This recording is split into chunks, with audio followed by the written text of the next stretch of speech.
ठाकरेंच्या 6 फुटीर खासदारांना शिवसेनेत विलीनीकरणाला मंजुरी। लोकसभा अध्यक्ष ओम बिर्ला यांच्याकडून 6 खासदारांच्या विलीनीकरणावर मोहर। ठाकरेंच्या शिवसेनेला मोठा धक्का। ठाकरेंच्या शिवसेनेनं आत्मचिंतन करावं। सर्वसामान्य जनतेला न्याय देण्यासाठी 6 खासदार आमच्या सोबत आले। एकनाथ शिंदे यांची ठाकरेंच्या शिवसेनेवर टीका। लोकसभा अध्यक्षांच्या निर्णयाला कायदेशीर आधार नाही। लोकशाही नियम कायदे गुंडाळून ठेवले। ठाकरेंची शिवसेना कायदेशीर लढाई लढणार। अंबादास दानवे यांची माहिती।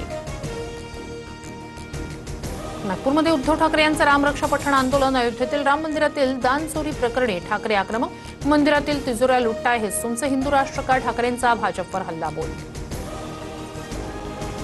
उद्धव ठाकरेंना श्रीराम लक्षात आल्याचा आनंद। रामाकडे परत गेल्यानं त्यांचं अभिनंदन। ठाकरेंच्या रामरक्षा आंदोलनावर मुख्यमंत्री फडणवीसांची टीका।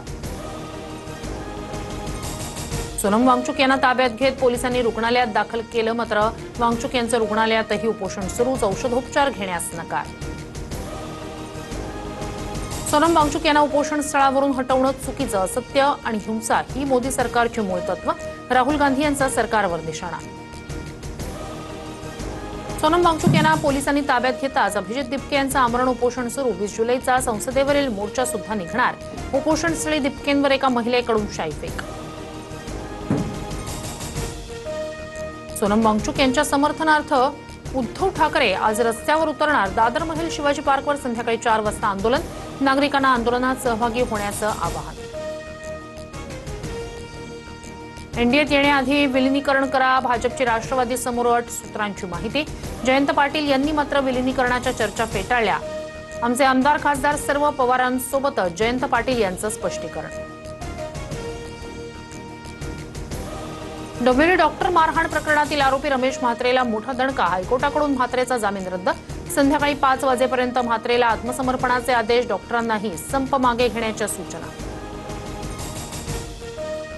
माजी आमदार रवींद्र धंगेकरांसह त्यांच्या पत्नीवर अटकेची टांगती तलवार। बांधकाम व्यावसायिक खलील शेख आत्महत्या प्रकरणात धंगेकरांसह 13 जणांचा शोध सुरू। या प्रकरणात पोलीस योग्य ती कारवाई करणार। फडणवीसांची माहिती। राज्यभरात हॉटेल्स, रेस्टॉरंट्स, बेकरी, डेअरींवर एफडीएचे छापे। अस्वच्छता आढळल्यानं बेकरीनं टाळं।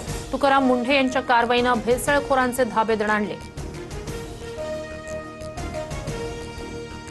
72व्या राष्ट्रीय चित्रपट पुरस्कारांची घोषणा। यामी गौतम, कार्तिक आर्यन, मामुटी यांना सर्वोत्तम कलाकारांचा पुरस्कार।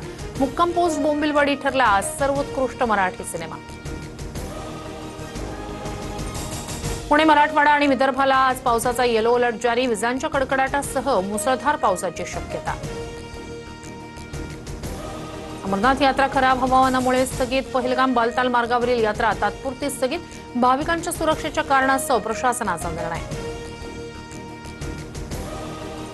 गुजरातच्या अहमदाबादमध्ये फटाका फॅक्टरीला भीषण आग। दुर्घटनेत 8 जणांचा मृत्यू, 10 जण जखमी। 5 किलोमीटर दूरपर्यंत स्फोटाचे आवाज। पोलिसांकडून अपघाताच्या कारणांची चौकशी।